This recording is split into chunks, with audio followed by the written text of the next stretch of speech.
Hi, everybody! No. Hello. We are gathered for the serious study of doll sewing and fashion. No. It's party time! No, no, no, no, no, no. Mm-mm.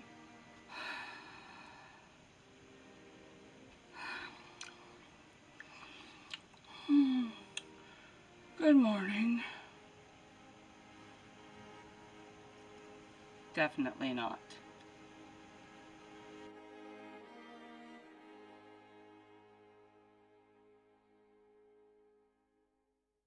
Hi everybody, welcome back to Missy's Imaginings. Thanks for coming by today. I appreciate it. I thought we would go ahead and start in to the three-piece set for the Bobobie Apollo that we drafted in the last video. The pants, I've cut them out of, it's kind of like a faux crushed velvet, I don't know, velour-y something. Anyway, it's a little bit fuzzy. So I'm going to do the pants out of that, and they'll be black. And then the shirt is a silk shirt. So I have black silk that I've cut out. And then the jacket will be a silver fabric that's real shiny for the front of the sleeves and the front of the jacket. And then the collar and the back of the sleeves will be black. Since there's so much black, that's why I went with kind of the crushed velour look for the pants, just because it adds some texture. The pants are just like every other pair of pants that we've made, so I'll go ahead and leave a link below on doing the pants, because we've done several and they're pretty basic. I'm not doing anything special, no zippers or anything like that on the legs. It's just going to be the pants. So I'll put a link for a pair of pants down below so you can check that out. The shirt we'll do in another video. It's going to be very similar. The only thing that's different on the shirt is there will be no yoke in the back, and instead of having cuffs, it's just going to have a little slit that will close with a snap. So that's going to be pretty simple. The jacket, however, is going to have a two-piece sleeve and then contrasting on the collar and the facings. So I thought that's what we'd go ahead and do today, just because it's the one that's a little bit different. The pattern is already on the website for you, and I have another surprise. Oh, I'll be right back. So in answer to a request, I have ready to post on the website. Grab the right pieces out here. The first of the Tonner matte sets. So it will be a pair of pants. So here's the pieces for the pants. Then the legs need to be assembled, the waistband.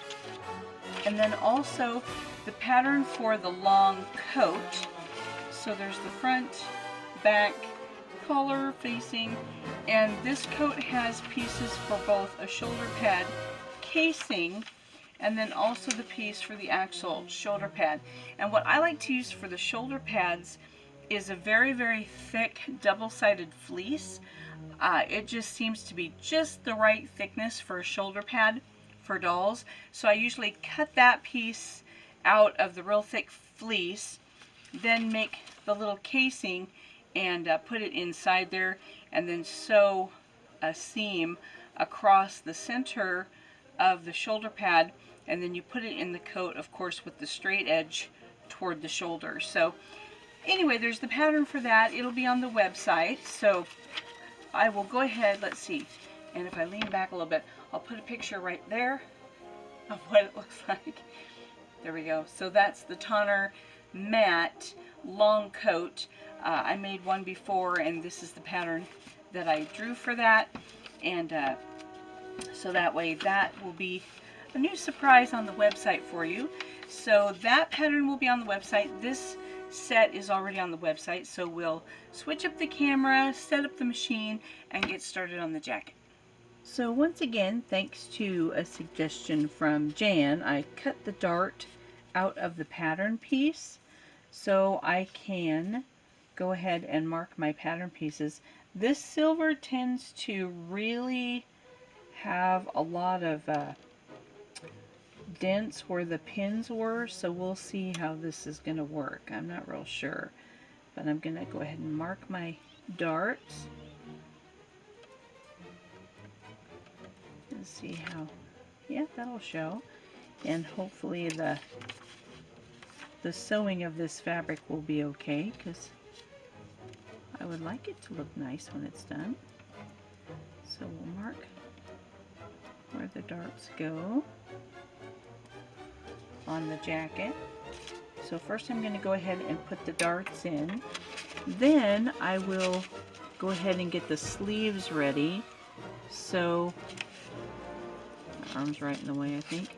So I have the front part of the sleeve and then the back part of the sleeve.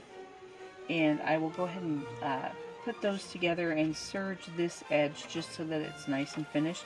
I'm thinking this fabric looks like it's going to tend to fray a lot. So I have the serger set up with black thread as well as the machine, just because the facing and the collar is going to be all black. So we'll get those darts in, we'll put the sleeve together, and then I will also be putting the collar together. So let's grab our collar. Here we go. And I did, when I cut out the collar, I did make the collar edge not quite as deep inset as this. I just thought, I don't know, I just would like it to be a little taller, so I did make that little change. And then I will, of course, take the facings and put them together at the shoulders and finish those shoulders, and then I'll be back to the camera. We now have a bunch of the prep work done. So with the facing, I went ahead and sewed it together at the shoulders and then serged around the outside edge of the facing. I also opened the seam allowance on those shoulders because once inside the garment, then that facing will hide that seam allowance. So by opening it up, there's less bulk in the shoulders. So the facing is put together. On the fronts, I went ahead and put in the darts and pressed them towards the side, away from the center front. So both of the darts are in the front. I have constructed the sleeves. So I put together the black edge to the silver and serged that seam so it'd be nice and finished. I also serged the bottom edge, and I'm going to turn that up 1/4 inch and just hem the bottom of those sleeves. So there's the prep work on those. The last little bit of prep work that I did, oh, and somewhere I have a collar. Maybe I dropped it. There it is. So I did the collar, and you just put the right sides together. So up the side, across the top edge, and down the side. Flip it right side out. Then stay stitch the bottom seam, the opening, stay stitch that together, and I notch the center. I'll hold it against the machine to see the notch. So that way it's ready to be placed, and it's all ready to go. So the collar's finished. And on the back, I'm going to have a little bit of a pleat. So in order to do that, I've serged the center back edge so that it'll be nice and finished. Then I'm going to sew that back together, starting at the neckline. I'm going to come down to about 2 inches from the bottom, and I'm going to stop there. And I'll go ahead and put this on the camera just because I've never really done this before, so you can kind of see how I would do this, and hopefully my hand won't be too much in the way. So let's see, we're going to get these edges. So I did not serge the back together because this seam will come into effect when I'm trying to do that pleat, so it does make a difference. So I'm going to go ahead and start up here at the top with a 1/4 inch seam and back tack. There we go. Now I'm just going to come down and the curvature of that back seam. Go make sure those are lined up. And I'm going to stop about here. So right about there. And back tack. There we go. Okay, take that and trim it. Alright, now to go ahead and put a pleat in there, one of the easiest ways to do it, I'm sure there's more complicated ways, but this is one of the easiest ways. And all you have to do now is I'm going to press this seam open, and there you'll have a slit. So that's one of the easiest ways to have that pleat or that opening in the back. And you can press that down, and then it will be held in place with the hem, or you can actually top stitch that if you'd like. If you don't want the pleat to be all the way open, by opening the seam and have that separation and have that open, if you want a little bit of an overlap, what you can do is press the seam all the same direction. There we go. And have all of that pressed the same way, and that would mean that there would be an overlap of the fabric. And let's see, we'll overlap from the left. I guess I should turn it the other way. There we go. So that way, when this seam comes open, there is a slight overlap, and that overlap is already finished real nice because you've already finished the edge of the fabric. So there's two ways to do that. So you can either press the seam one direction, and oh, I sound like a singing group, and have that a little bit overlap so that it doesn't pull all the way open, or you can go ahead and press the seam open and have the slit actually show a little bit more. So there's two ways to do that. I'm not sure now that I look at it. Maybe I will do this overlap method because it looks nice.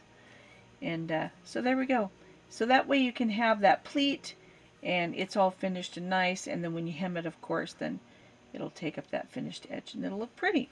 So anyway, so there's the back prep work. Now what we'll do is put the front to the back at the shoulders. So we'll have right sides together, and we'll be putting that in at the shoulders. Then we'll go ahead and put in the collar and the facing.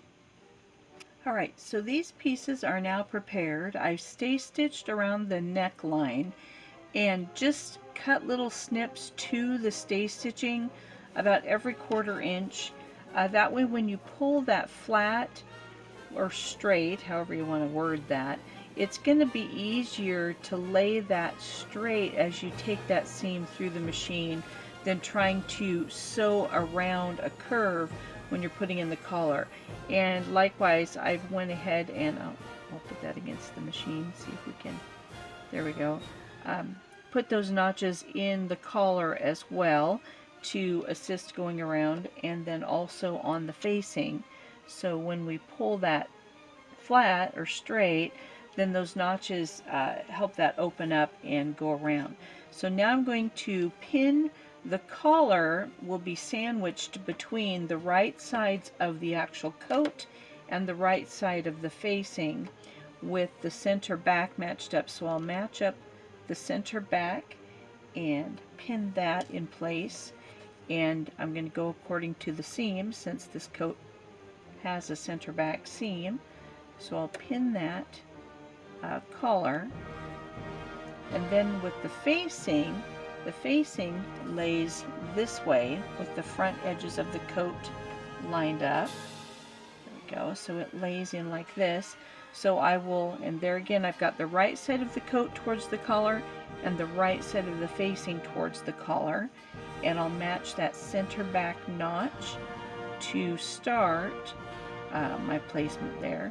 So now with that in place, I'm going to work my way out towards the end of the neckline, being sure to bring that collar edge up flush with the edge of the seam allowance for the jacket, and then also bringing that seam allowance of the facing up flush so that the collar and the neckline all makes that flush edge. And once that's all in place, I'll make sure that my collar is the same distance from the front edge on both sides of the jacket. So I'm going to bring that up and measure, then I'll do the other side, make sure it's all the same. Then I'm going to pin and go down the front.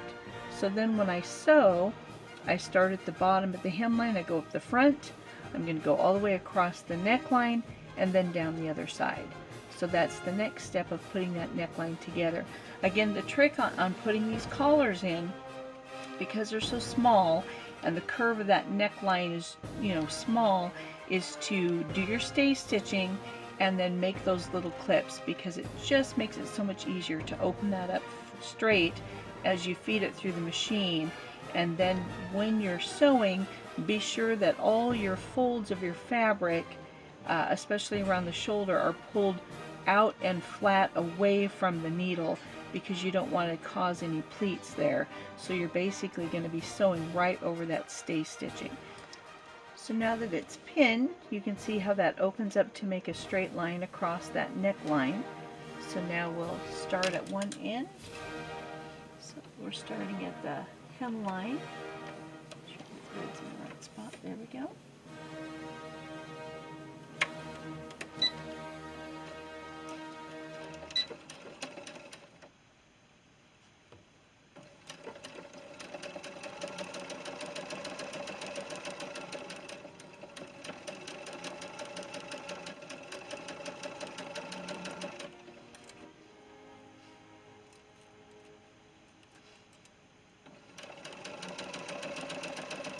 Okay, now going up to that corner, I'm going to go up to where I have 1 inch of a seam allowance, then I'm going to pivot, take that pin out.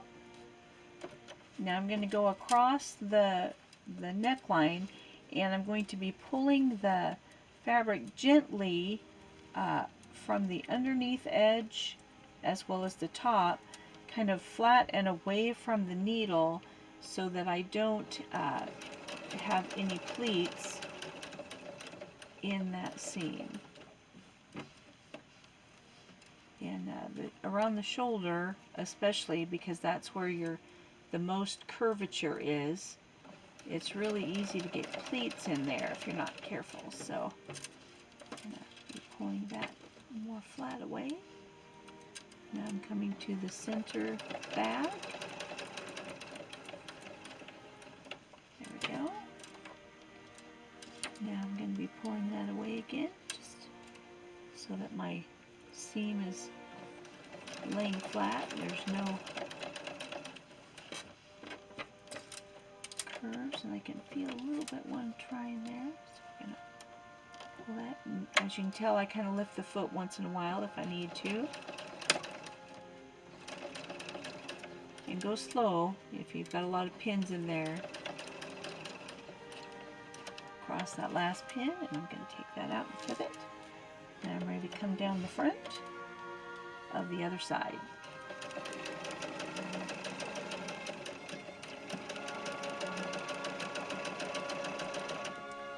And this silver fabric is a fray mess, let me tell you. So I'm not quite sure if I like it or not. Hopefully it's going to be well worth it when I get it finished, though. Trim my seam. Alright, so now we'll take out our pins.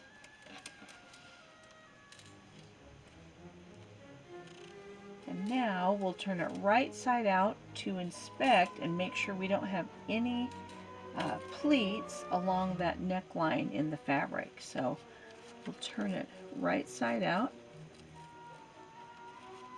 And that silver fabric, it wants to have, what's the one, just like catches in it, I suppose. I'm not sure what you'd call that. There's probably a term for it, but that's what it is. So we're gonna take that seam out and just look, and it looks like we got it with no pleats. So there's no pleats in that neckline on the side of the jacket or on the side of the inside facing. So now that I know those are fine, I am going to trim the corners.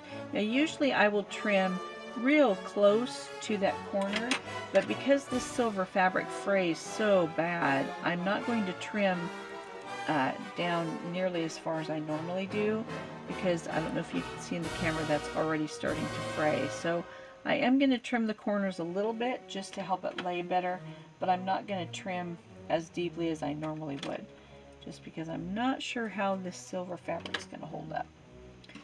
So now with that turned right side out, I'm going to gently use my turning tool and bring the corners out, but I'm being careful to not punch through there, because I think on this silver fabric that would be easy to do.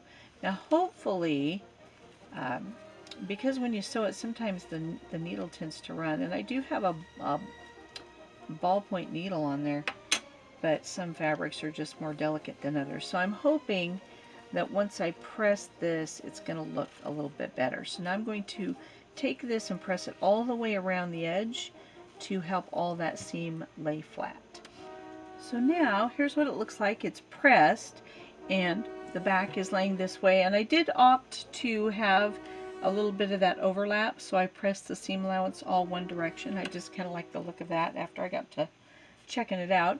On the coat, when I pressed the facing, you can kind of lay the fabric to one side or another of the seam, and so I kind of pulled that a little bit toward the silver side so that the facing actually almost gives a little bit of a piping look right there on the edge. So, and then when I pressed it, it did look a lot better, but because I've got the lapel, a lot of where the needle kind of punctures, it will actually look fine because I'm going to have those lapels will have that turned back. So there's the front of the jacket. So it has the silver front and the black collar, the black facing. Now I'm going to put the sleeves on, and so the sleeves will have the silver towards the front edge and then black towards the back. So they'll look like that when they're done, which is kind of cool.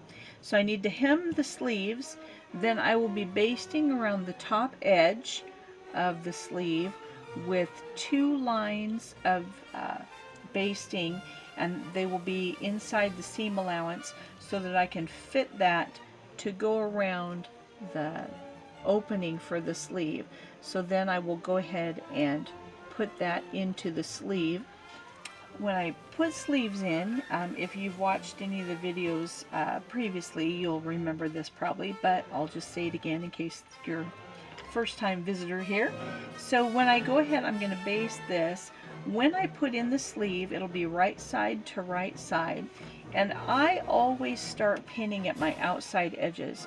So I pin a couple pins on this edge and then a couple pins on the next edge and work my way towards the center. Also, because of this silver fabric being so easily to fray, I will stay stitch around these armholes as well, just because I don't want that to fray into the actual front of the coat. So I'm going to put some stay stitching around the armhole on both sides, put the basting in, and then, like I say, lay it right side to right side, and I'll start pinning with the outside edges on each side and then work my way towards the center and up to the top of the shoulder. So now the sleeves are in. Here we go. So they're in. This fabric frays so horribly, and there was like a little glitch right here, but because this stuff falls apart so badly, as you can tell, like right here, I'm not going to take it out because it's in the fold kind of around the arm anyway. So I'm going to go ahead and just keep that.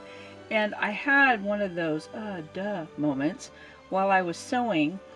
And if you're using some fabric like this that just falls apart, what I will do next time, and what you can do, and I don't know why I didn't think of it, is go ahead and when you take the fabric and right when you cut it, so it's still nice and crisp on all the edges, iron it to fusible interfacing, and just cover the whole thing with interfacing that irons on from the inside, and it'll help prevent a lot of that fray mess that I'm getting. And I don't know why I didn't think of that earlier, but I'm not going to take the jacket apart now and try to fix it. So at this point, I'm going to sew the underarm seams and then hem it, and then the jacket will be done.